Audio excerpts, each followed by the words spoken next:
का प्रबंधन से क्या संबंध है? पहले आओ जानते हैं योग क्या है। व्यक्तिगत कुशलता का विज्ञान योग है। योग का जो संबंध है वो समूह से नहीं है, योग का संबंध व्यक्ति से है। कैसे? सेल्फ डेवलपमेंट हो, इसलिए अध्यात्म कहते हैं उसको। अध्यात्म का विज्ञान है योग। अध्यात्म का क्या मतलब हुआ? अधि प्लस आत्म, सेल्फ डेवलपमेंट, जहाँ स्वयं का विकास हो, आत्मिक विकास हो, उसको कहते हैं योग। तो एक तरह से कह सकते हो कि व्यक्तिगत कुशलता का जो विज्ञान है वह योग है। इसलिए कृष्ण योग को परिभाषित करते हुए गीता में कहते हैं योगः कर्मसु कौशलम, जिसे कर्म में कुशलता आए उस विद्या का नाम योग है। तो आओ अब जानते हैं कि योग के कितने प्रकार हैं। हमारी चेतना में 7 चक्र हैं। मूलाधार चक्र है, स्वाधिष्ठान चक्र है, हठ जो तीसरा चक्र मणिपुर चक्र है, फिर चौथा अनाहत चक्र है, 5वां विशुद्ध चक्र है, 6ठा आज्ञा चक्र है, 7वां सहस्रार चक्र है। और हर चक्र से एक मौलिक योग जुड़ा है। इस तरह मौलिक 7 योग हैं। क्या है?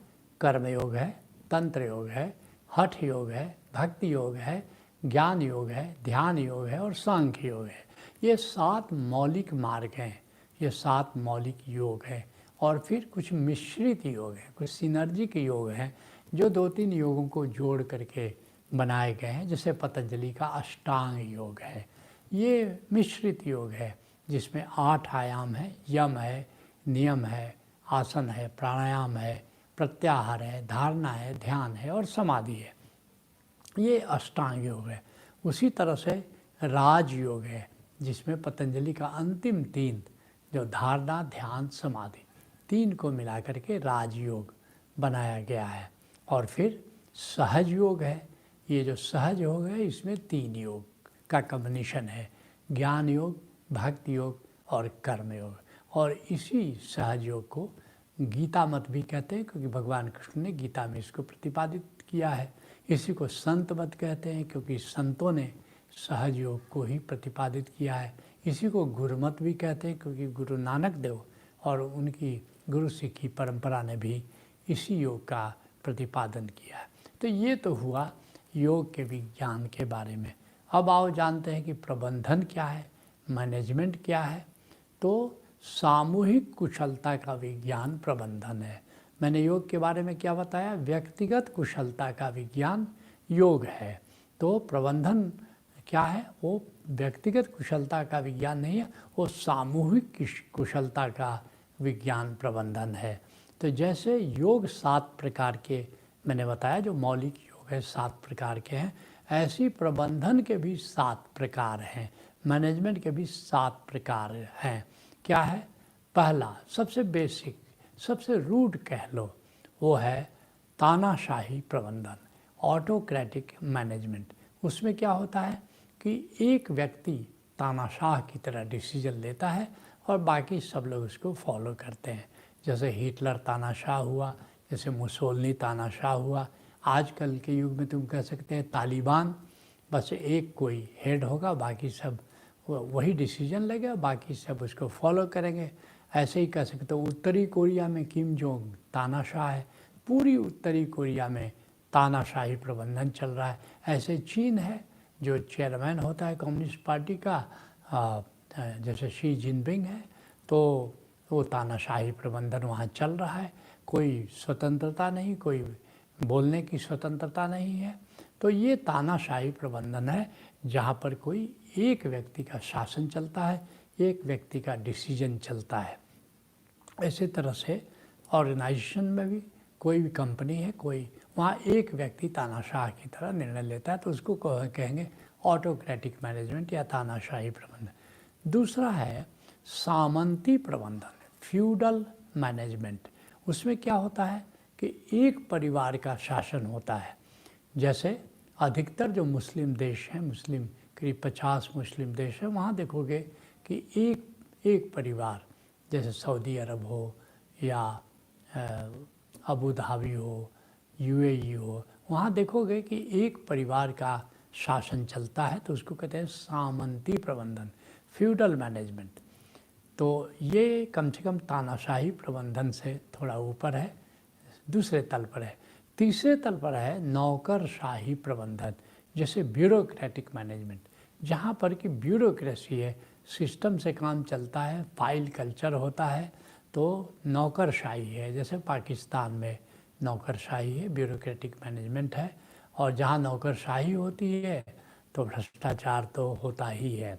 फिर उसके ऊपर चौथा तल है और वह है सहभागिता प्रबंधन, पार्टिसिपेटिव मैनेजमेंट। यहाँ ट्रेड यूनियंस को भी समावेश कर लिया जाता है। ट्रेड यूनियंस की कमेटी बनाई जाती है जो मैनेजमेंट को हेल्प करती है, मैनेजमेंट को सलाह देती है। डिसीजन मेकिंग प्रोसेस में ट्रेड यूनियंस की भी भागीदारी हो जाती है। जैसे भारतवर्ष में अभी कमोबेश पार्टिसिपेटिव मैनेजमेंट चल रहा है। जितनी भी कंपनियां हैं, सरकारी हो अथवा प्राइवेट हो, वहाँ देखोगे कि ट्रेड यूनियंस का भी बोलबाला है। फिर इससे ऊपर पांचवें तल का जो प्रबंधन होता है वो होता है कॉम्पिटिटिव मैनेजमेंट, प्रतिभागी मैनेजमेंट, जहाँ पर खूब कंपटीशन होता है। हर कंपनी दूसरे से प्रतियोगिता करती है और इस प्रतियोगिता से उन्नति होती है, एक प्रोग्रेस होता है। जैसे ये कॉम्पिटिटिव मैनेजमेंट, इसको स्ट्रैटेजिक मैनेजमेंट भी कहते हैं। और ये ब्रिटेन में है, यूरोपीय देशों में है, यूएसए में है, दक्षिण कोरिया में है। तो ये मैनेजमेंट जो पिछले 4 मैनेजमेंट की मैंने बात की उससे ये बेहतर है। अब इससे ऊपर जो छठे प्रकार का मैनेजमेंट है वो गुणवत्ता प्रबंधन है, अर्थात क्वालिटी मैनेजमेंट है। इसमें इस बात का विशेष ख्याल रखा जाता है कि जो प्रोडक्ट हो वो प्रोडक्ट बहुत अच्छी क्वालिटी का होना चाहिए, अच्छी गुणवत्ता का प्रोडक्ट होना चाहिए।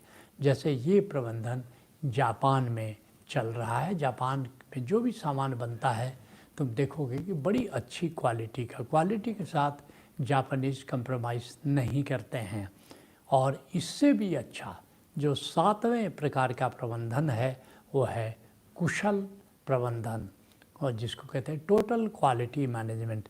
इसमें व्यक्ति और उत्पाद दोनों की गुणवत्ता का ख्याल किया जाता है कि जो प्रोडक्ट बने वह तो उत्तम क्वालिटी का हो ही, जो काम कर रहे हैं लोग कंपनी में उनकी भी गुणवत्ता अच्छी हो, वे कुशल लोग हैं और वे डेवलप्ड लोग हैं, सेल्फ मैनेजमेंट की दृष्टि से भी वे बड़े विकसित लोग हैं।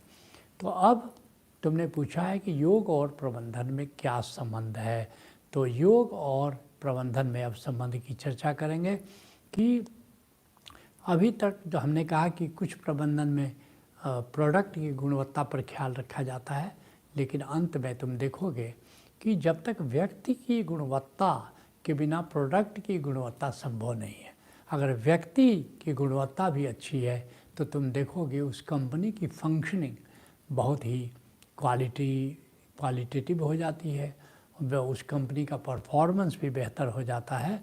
तो व्यक्ति की गुणवत्ता तो योग से आएगी और जो कंपनी की गुणवत्ता है, प्रोडक्ट की गुणवत्ता जो है वो तो एक समूह से आएगी, क्योंकि हर कंपनी में एक समूह काम करता है। तो दोनों का एक मणि कांचन संयोग अगर हो जाए तभी जा कर के एक सुंदर प्रोडक्ट का, सुंदर परफॉर्मेंस कंपनी कर पाती है। तो इस आधार पर व्यक्ति की गुणवत्ता बढ़ाने के लिए भारतीय योग एवं प्रबंधन संस्थान ने कई कार्यक्रम बनाए हैं, जो हमारे ओशोधारा की सिस्टर कंपनी है। और इसका खूब ज़्यादा इसका देखोगे कि खूब इसकी सराहना की गई इन कार्यक्रमों का। और पिछले 21 वर्षों से ये कार्यक्रम चलाए जा रहे हैं। सेल्फ मैनेजमेंट के कार्यक्रम है। जैसे पहला है स्ट्रेस मैनेजमेंट है, फिर दूसरा गोल मैनेजमेंट है, तीसरा हेल्थ मैनेजमेंट है, चौथा थ्रिल मैनेजमेंट है, कैसे उमंग में लोग काम करें कंपनी के, और पांचवा इफ़ेक्टिव मैनेजमेंट है, कैसे प्रभावशाली ढंग से जो ऑफिसर्स हैं, जो एम्प्लॉइज हैं, कैसे उसको काम करें। और उसका लाइफ स्टाइल मैनेजमेंट है, ताकि कंपनी में काम करने वाले लोगों का जो जीवन है वो कैसे सुंदर हो सके, उनका लाइफ स्टाइल कैसे अच्छा हो सके। तो ये 6 जो सेल्फ डेवलपमेंट के प्रोग्राम्स हैं ये विभिन्न कंपनियों में चलाए जा रहे हैं।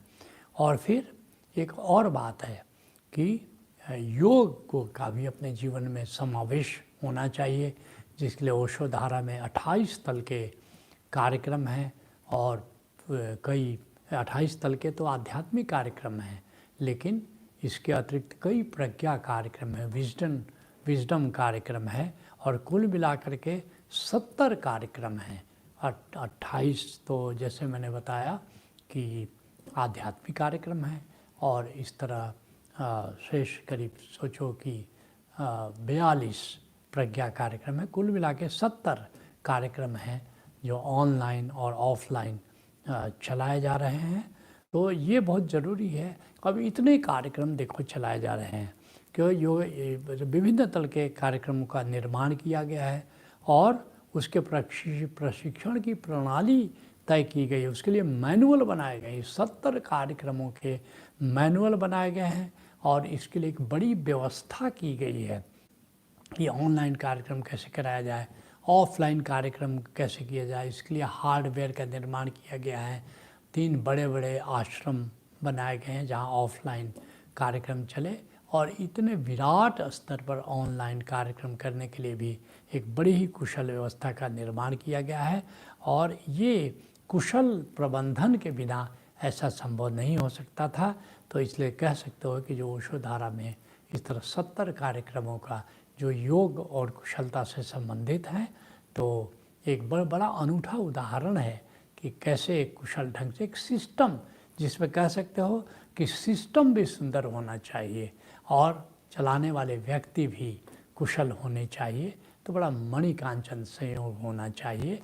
तो योग और प्रबंधन में जब एक संयोग होता है, मणिकांचन संयोग होता है, तभी जाकर सुंदर व्यक्ति का भी निर्माण होता है और सुंदर सिस्टम का भी निर्माण होता है और फिर तो एक उत्कृष्ट जीवन संभव हो पाता है। तो आज के सत्संग को यहीं विराम देते हैं। हरि ओम तत्सत।